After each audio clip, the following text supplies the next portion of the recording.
So our first speaker, and these are selected from the submitted abstract by the Scientific Advisory Board, first speaker is Ghada Nouairia from the Karolinska. We'll take questions quickly at the end of your talk because she has to rush off, and then the remainder we'll do as a panel at the end. So, Ghada. Thank you. Thank you for the opportunity to be here. It was a real pleasure to interact with all of you during these days. And I'm coming back with a lot of network, a lot of knowledge, and hopefully with more people who know about my science. So I am Ghada Nouairia from Karolinska Institute, assistant professor actually. And I have a mixed background. I have a molecular genetics master degree and PhD, and then I'm an engineer and master degree in bioinformatics, computational analysis, AI, machine learning, deep learning, just name it. And so the title here is complex but scientifically correct. But if I can change it, it would be the development of a blood-based test for early detection of cholangiocarcinoma. So DNA methylation is a molecular change to the DNA, and it had been shown to be progressively linked to the progression and development of cancer. So we had this crazy idea at that point to check if we have DNA methylation detectable at the peripheral blood, and that can serve as biomarkers for cholangiocarcinoma. We had an exploration phase with 110 samples, blood samples from patients with cholangiocarcinoma, gallbladder cancer, and the controls were healthy donors and primary sclerosing cholangitis, which is a chronic disease with inflammation of the bile duct with up to 600 times more risk of getting cancer. And we decided that we will analyze these samples using with DNA methylation, and if it works, then we can validate our findings in a larger cohort with more cholangiocarcinoma, with more primary sclerosing cholangitis, but also with longitudinal sampling of PSC, meaning that we have samples up to 5 years before the development of cholangiocarcinoma, so we can check really if our biomarkers work as early as we can, as we wish. Sorry, and we have also external samples from Oslo. So we analyzed, or we screened 900,000 methylation DNA, and if I can show that on this screen, and the samples would be in the width of this screen, then I will need 3,000 more screens to visualize how many variables we tested. But good for us, I am not bad with computers. So we tried to have a good group with equilibrated sex partition. We controlled, or we looked if age, BMI, alcohol consumption, smoking, and other things can be a confounder in our study. We also corrected for cell composition because we are measuring in the blood, so we have heterogeneous cell composition. And we corrected for that, and then we compared cholangiocarcinoma to healthy donors to try to find DNA sites where there is either hyper or hypomethylation, and we found plenty of those. But we weren't really satisfied because we wanted strong findings, so we only chose DNA methylation sites that occur consecutively and in biologically meaningful places or regions of the DNA, such as genes, promoters, enhancers, and so on. And we found for cholangiocarcinoma these two interesting genes as an example, but I have a list. And as I showed in the previous slide, we have also results for gallbladder cancer, and if you want to see more about that, my poster is number 4, also if you want to vote. There is results for gallbladder cancer on the poster as well. And with that list, we tried to find few pathways that are affected by cholangiocarcinoma. So we did enrichment analysis. And for the sake of time, I will go a little bit quicker.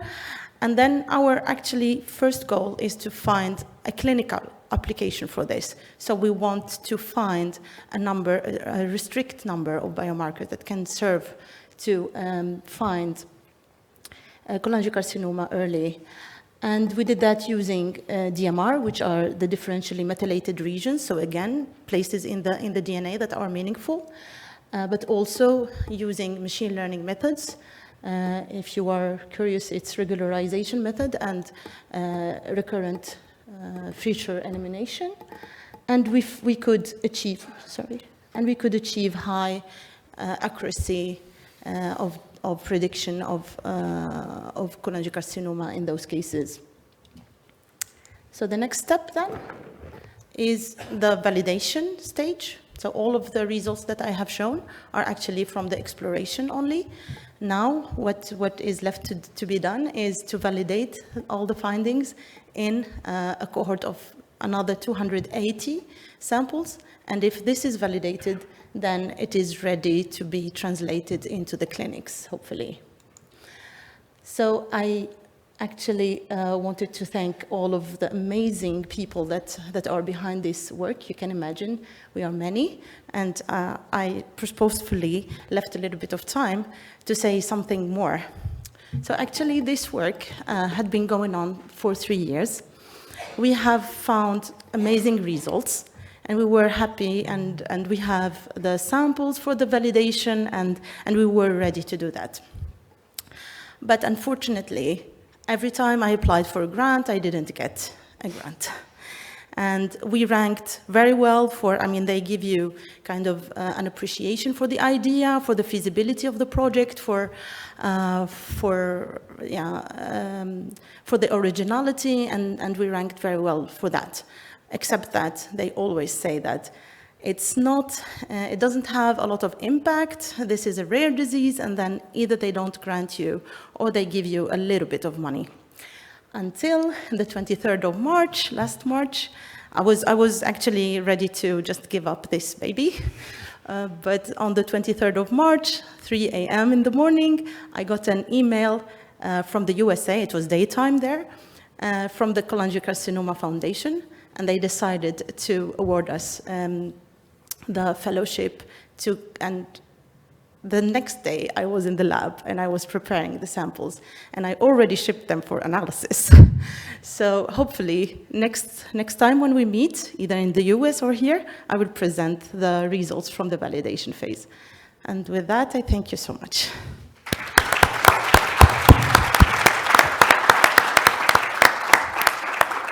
Great. So we'll take any questions, in fact, for Ghada at this stage, because she's got to run off. I'll start.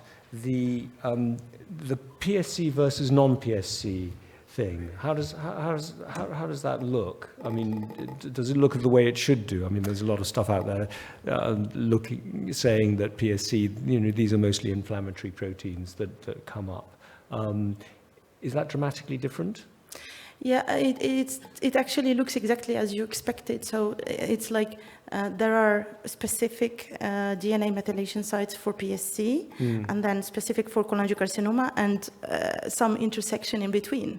So it's exactly that. It looks like, I cannot claim that because we didn't analyze the longitudinal samples yet, but it looks like it's progressively going into cholangiocarcinoma. Fantastic. And Shahid, is Shahid here? He had to shoot off, so perhaps we'll put you in touch with Shahid Khan, who's running the Aspen PSC. Please study. do, thank you. Yeah, that's really important. It was a similar question, the PSC versus PSC cholangio, because that's even in the situations as a pathologist where we actually get some tissue to make that diagnosis, it's still really challenging. So how do you see a route to helping us make that diagnosis? Yeah, I mean, the hope is that if we validate this, it will serve as a surveillance for high-risk populations. So what I couldn't show is the details about the controls. So we have IBD in the controls, autoimmune hepatitis, we have other types of cancer, we have such a heterogeneous control. So it can serve as like, at suspicion, it's a simple test, it should be. So you can do that, or for surveillance of high-risk population. Okay. Thank you. Sheila. Really nice work. Thank you. I noticed that you had, well, I'm not sure if I saw it correctly, but I thought you had shown that there was enrichment of DNA binding proteins in your set, which was high or highly methylated or hypomethylated. Can you talk about those a little bit? Why do you think it is DNA binding protein? Do you think you're getting tumor suppressors or oncoproteins or something being regulated? Yeah, unfortunately, I cannot answer much about that. I mean, yes, it is enriched by, I don't show specific upregulation or downregulation, but it was affected. I mean, we did that separately. And it was affected by either of them. I don't remember which. We didn't look much into that because we were kind of like focused on the clinical application of this. So we wanted to have like biomarkers. But first of all, we have this new cohort with the longitudinal samples, but we also are planning to do long read sequencing where we can have hybrid methylation. And that then we can look more into the mechanisms and the science behind. Okay, sorry that it wasn't a satisfactory answer. Okay, brilliant. Well, look, thank you very much indeed. Great advertisement for cancer-specific low-level funding. Fantastic. Thank you. Thank you.